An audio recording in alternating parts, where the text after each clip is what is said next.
Hello and welcome back to another video. My name is Farhan, also known as Gunner Since 96, and today you are joining me here for my post-match reaction. Arsenal against Crystal Palace, where we shared a point at the Emirates, and I'm going to give my reaction. I'm going to talk about some key points of the game.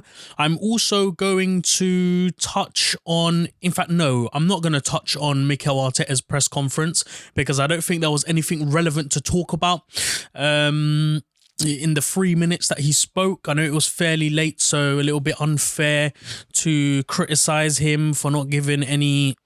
Well, for not really. I mean, I think the only talking point was about Kieran Tierney, which is something else we're going to talk about. Tierney, he said, will be assessed today. So judging by the scans that he will have, the results that will come out, we'll be able to find out a little bit more as to the extent of his injury.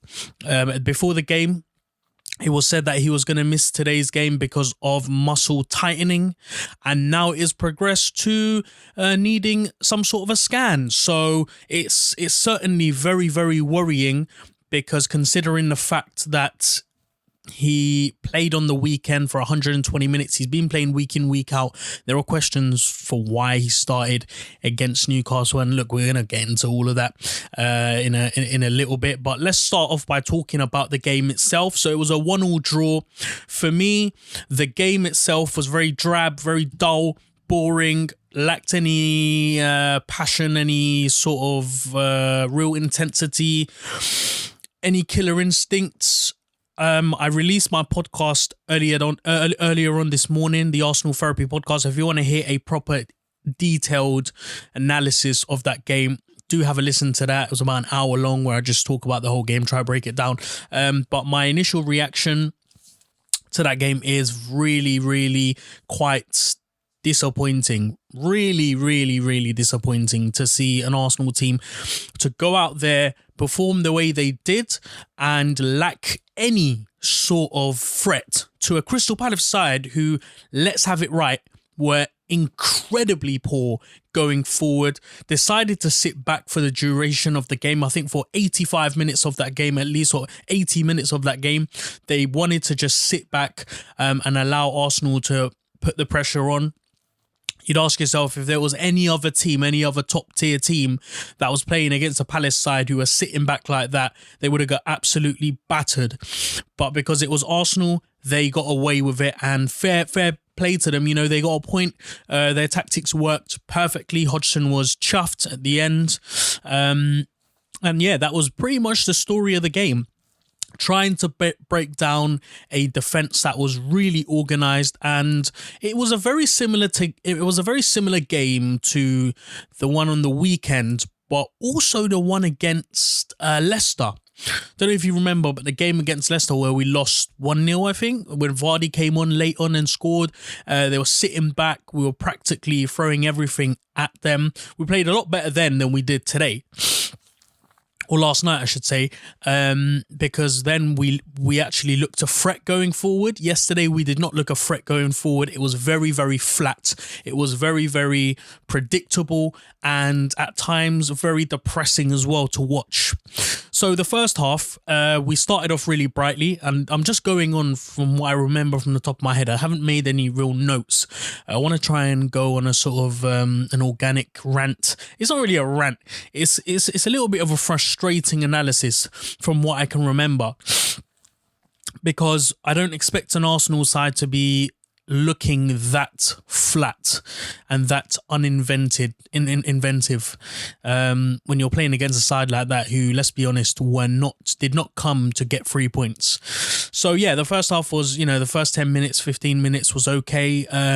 Build-up play was a lot good. Aubameyang looked bright on the left-hand side. Bellerin looked bright on the right-hand side. We looked to be asking questions early on, knocking at the door, creating some chances, and then it just declined. I think after the 20 minutes, the intensity and the sort of desire to press forward, the progressive play died down. Palace slowly got back into the game.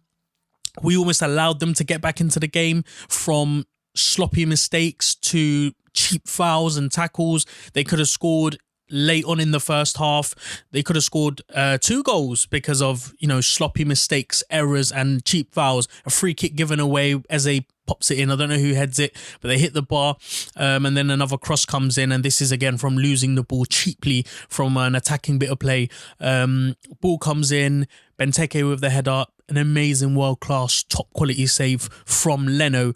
But that was the story of our first half, and it was very much replicated in the second half. It was pretty much almost the same. Started off so well, had the best 10 minutes in the second half out of the whole game, really asking questions, really pushing forward, and it looked like, we had got our bite back, some aggression we could see, and then again, it just declined very, very quickly. And so I have some questions that need answering about that game, because an Arsenal side who face a poor opponent who decides to sit back would usually look to exploit as quickly as possible and will some way or another find a goal. But we didn't see that last night. And so my key talking points, I will start off by talking about the Tierney situation. I think it needs to be talked about. Why did Kieran Tierney play on the weekend, and why was he sacrificed for playing rather than playing in the Premier League to play in the third round of the FA Cup? That's one of the questions that needs to be answered for me, because it's almost criminal to think it's acceptable to play a player to start a regular starter in the third round of the FA Cup against a Newcastle side who hadn't won in the last 6 games, that were really going through a tough spell, could have been easily exploited by our B team. I think our B team had enough to beat them, especially with the injuries that they had as well. They didn't even have Callum Wilson on. They didn't even have St. Maximum. So two of their strongest players. I don't think Fraser... Did Fraser play? Not sure. 2 or 3 of their key players weren't playing. So I want to know why whoever made the decision thought it was okay to play Tierney in the position to play 120 minutes rather than play Ainsley Maitland-Niles, and why Maitland-Niles started today on the on the left-hand side. We know that Maitland-Niles is a great player when he's playing in his preferred position, which is right back / right wing / sometimes right mid. But he struggled yesterday. He struggled a lot. And he didn't struggle in a way that he just had a really poor game. He wasn't doing enough. He wasn't doing the right thing. He was causing too many mistakes. He was struggling in the sense that you could tell the kid was trying to make things happen, but it wasn't working out for him because he just looked a bit awkward and looked a bit uncomfortable on the left-hand side. Nothing was really working out for him because we know the type of player that Tierney is. He likes to make overlapping runs to put Aubameyang into the box and then get a cross in and then create chances like that. Maitland-Niles isn't that type of player. Maitland-Niles needs to play short with his wingers, whoever that may be, whether it's Aubameyang on the left or whether it's Pepe Willian on the right. He's the type of player that likes to control the pace a little bit more of the game and build it up gradually.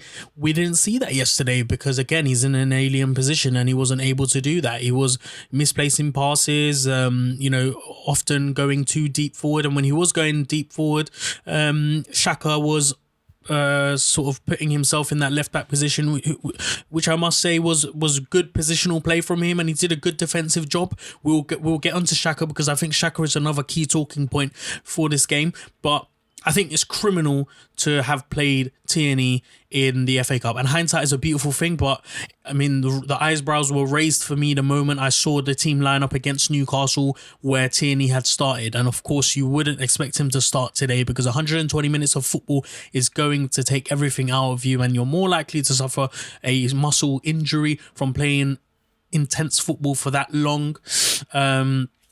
Than you are in a 90-minute game. So I really, really hope that Tierney comes back quickly. I hope the injury isn't serious. And if it is, then, certain individuals' competency will be questioned. And look, I understand that we have a very, very young manager who needs a lot of time to learn on the job. I accept that, and I am more than willing to give him all the time in the world. But when it comes to decisions like these that aren't based on intellectual footballing knowledge, you don't need to have a smart footballing brain to know that you shouldn't be playing one of your key star men in an FA Cup third round tie, which could potentially go into extra time. You could potentially play him for 120 minutes and risk injuring him. It doesn't take a genius to work out that it's just not worth the risk. Just put someone else in that position where at least can do a job. I don't know. I don't know what the thinking was behind that. I'm a little bit confused about that. But I want to hear more about that. I want Arteta to be answering why that happened, because it seems to be these types of decisions are being made and it's just coming to bite us back on the backside. We had the Partey incident. We had... who else was there? The Louise incident, the concussion, and now this, and now Tierney. So look, questions have to be asked, and I have to say, it has peed me off a little bit. It has quite annoyed me because it's simple things like this that could be avoided that wasn't avoided. And I don't know whether I'm looking at this in the wrong sort of way. Let me know if I am. But I'm thinking about it in a sensible kind of way that allows us to look forward and prepare for bigger games. And today, in my opinion, was a bigger game. Another chance to get 3 points, another chance to progress upwards onto the table. For me, that's far more important than progressing in the FA Cup. The FA Cup would be great to win again and great to get into a long run and get into the semi-finals or the quarter-finals, another opportunity to get to Wembley. But for me, this season is a season to establish our base, is to try and introduce the ideas that Arteta wants to continue going forward with. And I don't see it being I don't see the FA Cup as a place where Arteta can flourish his ideas there. I think the Premier League and the Europa League are far more suitable places to be trying to implement those ideas and trying to get a foothold in this sort of almost mixed up, confused looking Arsenal side that don't really know what type of football that they want to play. And whenever they do try to play that type of football, it doesn't work out because the players aren't performing the roles that they should be. And one of the players who I thought really lacked the finesse, really lacked the ability to keep up with the rhythm of the game was Granit Xhaka. I've seen a lot of comments made about Granit Xhaka lately after the game yesterday. A lot of fans giving him a lot of praise.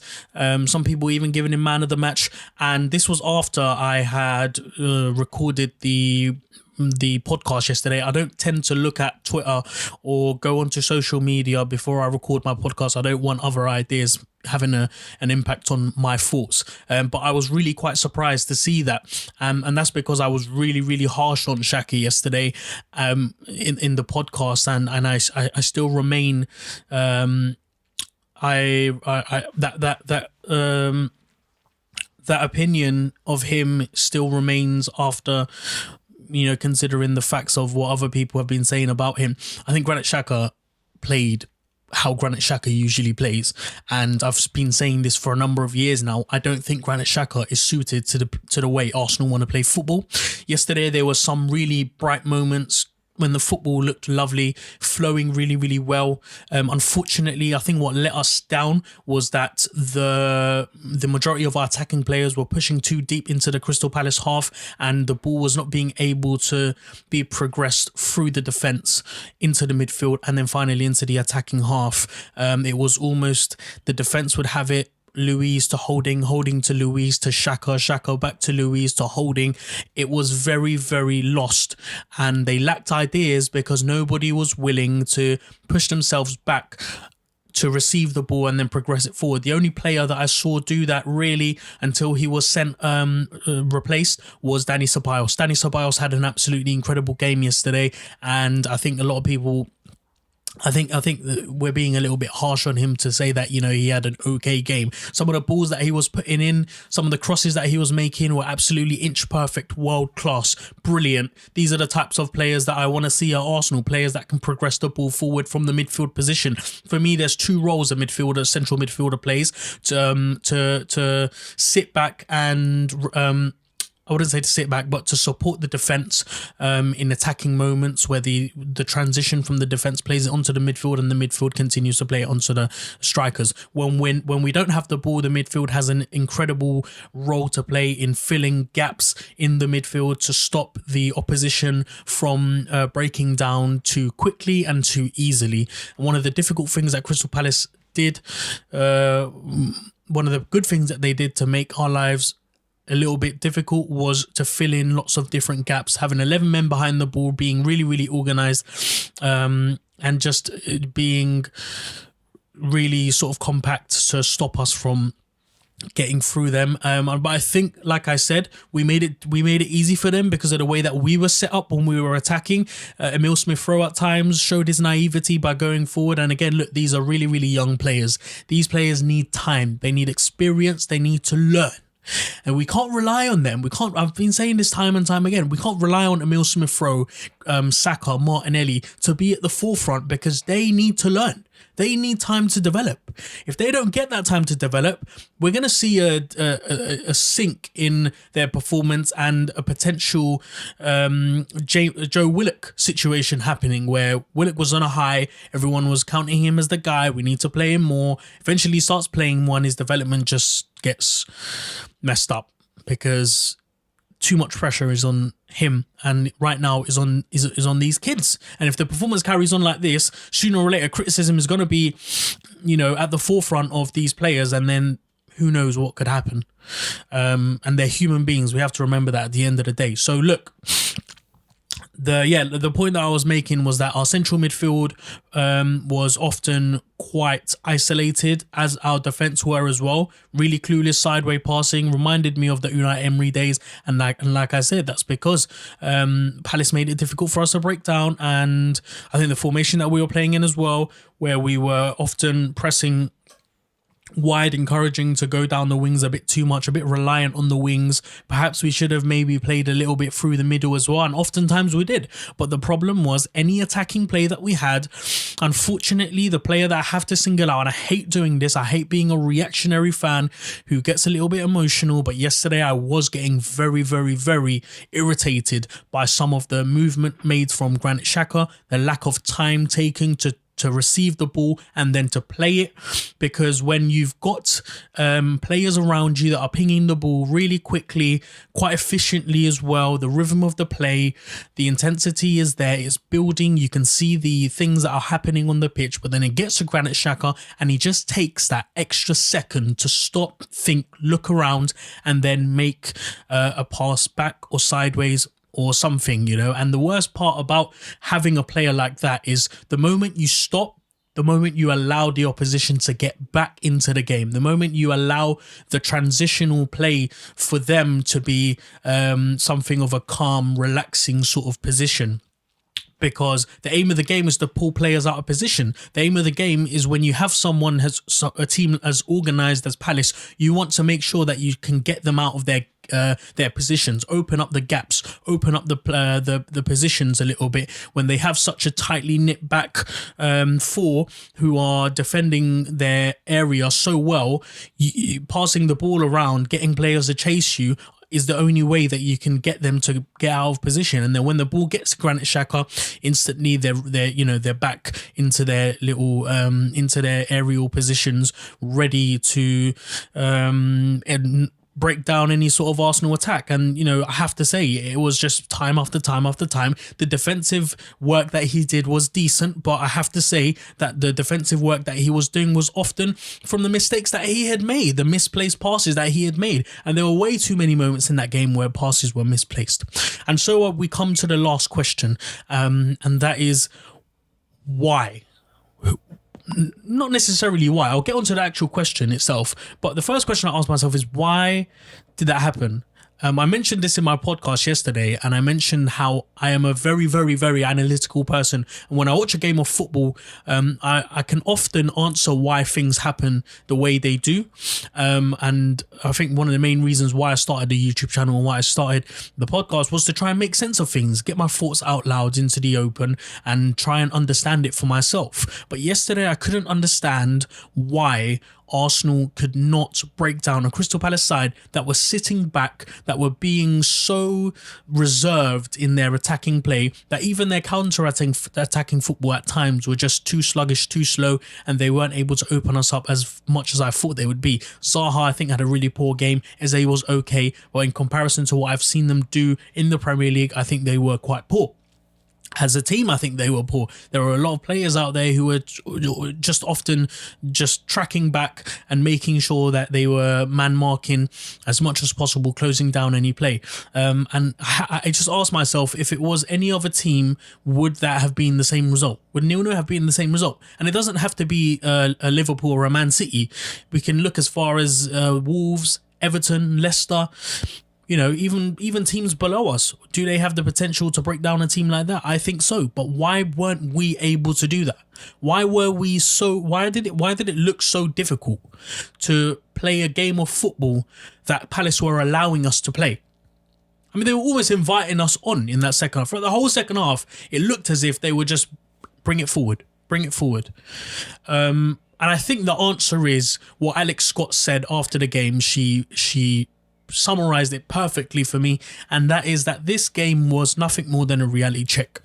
It was nothing more than to bring us back to level ground, despite having that great winning run, having some really good performances against West Brom. Let's have it right, it was West Brom. But now, playing against a decent Premier League side, we now know our level. And unfortunately, our level is mid-table right now with the current squad that we have, with the current system of play that we have, and players who are playing in this system who can't execute it as well as others may be able to do so.